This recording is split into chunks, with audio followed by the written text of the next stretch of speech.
How's it going, guys? Matt, mh1. Today we're going to open a pack of Modern Horizons and go through it very slowly. Check everything out.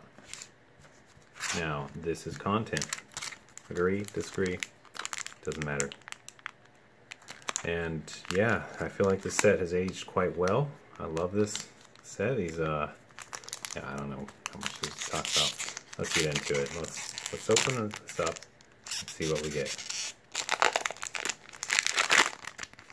Alright, let's go through very slowly. This was such a good set. Modern Horizons 2's been out for a while now, of course. Maybe we'll do a pack of that next. I don't know. Leave a comment below. What do you want to see me open next? Alright, the tokens. Ooh, we got a foil boy here. Alright, I'm going to do them slightly. Well, I don't know how I'm going to do this. We'll just do it like this. The tokens are pretty nice in this set. If you get the foil ones, they don't have one on the back, but the non-foil ones are double-sided, so that's kind of interesting. Plain old soldier there, bloody sword, and a red moon. What is this? What is this from? This looks like something from Innistrad almost. Maybe that's the point. Greg Staples, 4 of 21. Can you collect all the foil ones? I don't know. I've opened quite a bit of this. Maybe I do have the whole set. I'll have to check. Kind of curious all of a sudden. Alright, and then we got the art card. They didn't do signed art. There's just these regular ones here. And I forget what card this is. It's the one that bounces all artifacts. I'm going to flip this backwards here. We're going to take a look. 54 of these. Okay, it's Rebuild art series. So 54 of those. No sign. They did the signed later. Alright, now we're going to go like this because I don't want to reveal the next card too soon. This should be the rare or myth. No. Oh yeah, the full art. A full art land in every pack. These are so great. This is one of the things that makes these packs so great, is these full art lands. Of course, the swamps and the islands aren't my favorite, but they're all great. All 5 of them are amazing. So you can never have enough of these too if you're always deck building and stuff. And they're some of the best full arts I've seen. I love them. I absolutely love them. Let's see, who did the art on this? Titus Lunter. Very nice. Alright, and next up we should have a rare or mythic. Let's see what we get. Sometimes I notice these little dings, like, out of the pack. And I think it's just the way they're printed. I don't know if they're dings or something else. Oh, okay. We got a foil, another foil, 2 foils. We had the token foil, and now this a lava belly sliver foil. That's a nice foil to get, really. 3 mana, 2/2. Slivers you control have, when this creature enters the battlefield, it deals 1 damage to target player or planeswalker, and you gain a life. Yeah, that could be kind of cool. If you get one of those cycles going on where you can create infinite slivers, this is just a GG. So I think that's why this guy's played, is just for the infinite sliver thing, and the auto kill just kills everyone. Very nice. Alright, now we should actually have a big boy. Let's see what we get here. Oh, Sarah the Benevolent. What a pull.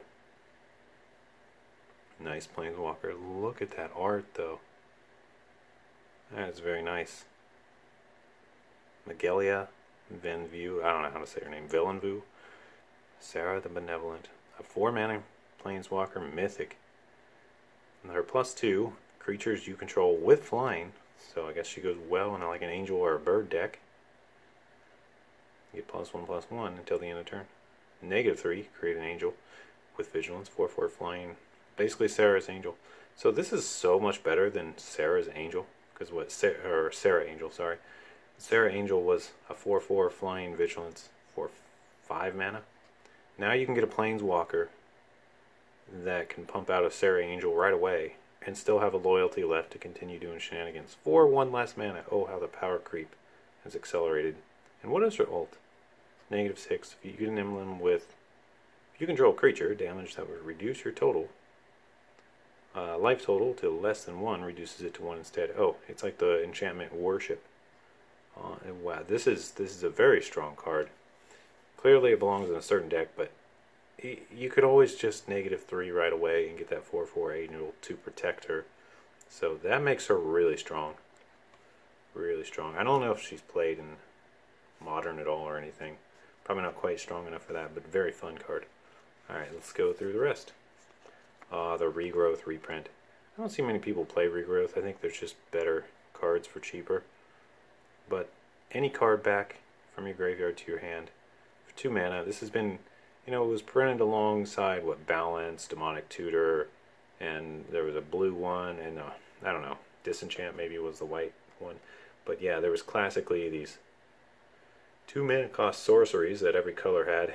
I might be wrong about the Disenchant. I know there was Demonic Tutor, Regrowth, and I don't know, I forget what the other color ones were. But basically, yeah, these were printed way back in the day. Regrowth got a reprint here. Nobody really cared because this is not played too much, but I like the card. If you don't have a huge pool selection of cards to add, or if you commonly cycle through your graveyard and do shenanigans, Regrowth's really nice. It just often gets replaced, I think. But yeah, let's go back here. This art, Dan Scott, what is going on there? He's got his hand and he's like touching underneath the tree. Okay. Wait. While the root remains, the tree yet lives. Okay. Yeah. Alright, now we got a webweaver changeling. 5 mana, 3/5 changeling. Every creature type spider thing. It is definitely a spider. It's also everything else. Reach. And ETBs, if there are 3 or more creatures in your graveyard, gain 5 life. 8 legs carry endless phobias. Endless phobias? Alright. Yeah, not all that playable of a card. You know, just a cool card. I could see this being, well, let's not talk about its playability because, I mean, it's decent. It's got some text, but it's not particularly game changing. It's a cool card though. A lot of changelings in this set. Modern Horizons. Alright, next up we got one of the cycling lands, Forgotten Cave. Very nice. By Noah Bradley. Look at that art. What is that? Cave. It looks like a sewer drainage thing, or I don't know. Interesting art. Nice little land. Nothing super special though. Alright, let's see what else we got here. Now we're to the commons. Quakefoot Cyclops. His foot's a quaking. He's smacking around with a goblin, an elf, ETBs. Up to 2 target creatures can't block. I guess these are the 2 creatures in the picture that can't block. Just quaking away. Is there one? Wait, does he have 2 eyes? No, there's 1 eye. It looks like he has 2 eye sockets though. So that's sort of interesting. Alright, when you cycle him, target creature can't block. So he's got cycling, and he's a 4/4 for 5. Yeah, I don't think he's playable in any sort of sealed or constructed. Well, maybe playable and sealed, but not constructed. I said it in a way that makes very little sense. Alright, let's keep going. Alright, Igneous Elemental. A 6 mana elemental. He's a 4/3. He costs 2 less to cast if there's a land card in your graveyard, which would make him a little cheaper, but he's still not a big body. When he enters the battlefield, does 2 damage to target creature. Okay. Look at that picture though. What is going on there? He's got butterfly wings? He's got some kind of wings? Fire wings? I don't even know. That's a weird picture. Anastasia Avicina. Oh god, I can give up on that name. Oh. Alright. Oh, the old chiller pillar. Oh god, this is such a great theme card. I just love it. Snow creature insect. It is a 3/3 for 4 mana. It's got some monstrosity. And when it's monstrous, it's flying because, of course, it turns into a butterfly. Is that it back there? Is that what it turns into? It's pretty sweet. From its cocoon, a flurry takes flight. Suzanne Helm something. I saw someone that had this as their icon on YouTube. I forget who it was, but they had sunglasses on the chiller pillar. I thought that was funny. Not sure who it was. Leave a comment if you know. mh1. Good old chiller pillar. Classy. Alright, what's next? amorphous axe. Creature gets every creature type, and +3/+0. So when you pick up this axe, you just turn it into everything. Somewhat interesting. Equip 3, that's a super expensive equip cost. It's a really interesting card. A weapon forged for every hand. Everything can handle this axe. So does it just morph to your hand? It looks like he's morphing and the axe is morphing. I'm trying to make sense of it. Interesting. Alright, what else we got? We got Savage Swipe. Rawr. Look at that. It's clearly made for bears. 1 mana sorcery. Alright, +2/+2 until the end of the turn. If its power is 2, then it fights something you don't control. 9 generations of metalworking skill are no match for 900 pounds of rage. Yeah, don't try to Brazilian Jiu-Jitsu a bear. I hear that doesn't work. They're just too strong. All your skill doesn't matter when they're just that strong. Alright. Nature's Chant. Look at that casting cost. It's like disenchant. They can't decide. They're just like, print disenchant, no print naturalize. No, just put them in one card. Call them Nature's Chant. Nature's Claim, disenchant. I see what they did there. Nature's Chant. Huh. Okay.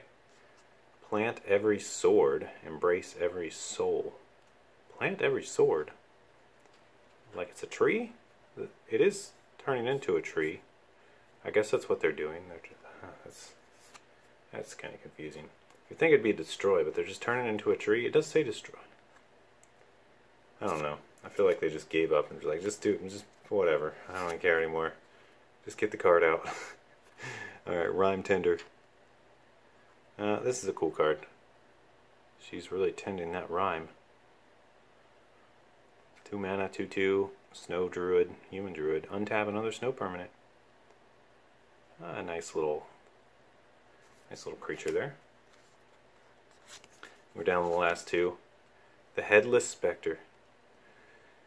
Alright, I'm just trying to make a balanced version of that one scepter I can't remember the name of, even though I've played it many times. Alright, flying, Hellbent. Whenever it deals damage to a player, if you have no cards in hand, then... what was it? Disrupting Scepter? Is that what it is? No, that's a freaking artifact. You know, there's a scepter that just is the exact same thing, except it does this all the time. No need to be hellbent. So that one's directly better, but I guess if you want more of them and you're always hellbent. But look at this art. Now that is really something special. What is he writing? Some kind of crap. I don't even know what to call that. It looks like the stuff of nightmares. And he really is headless. You know, for how scary this picture looks, he's not all that intimidating, just a little 2/2.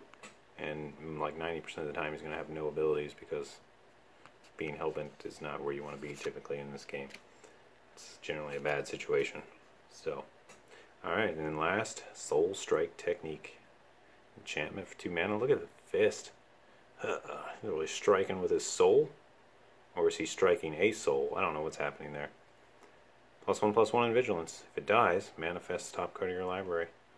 Is that what this punch does? Oh wait. I don't know.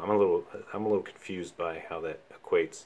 So you get like a super fist, Vigilance, but for some reason now you get to manifest the top card. So I'm torn. That kind of looks like the manifest ball, you know, you see on all the tokens, but it's his fist.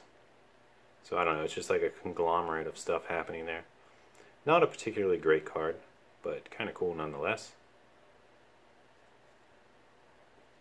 And that's it. That's been a more Modern Horizons pack. Hope you enjoyed. And this is content.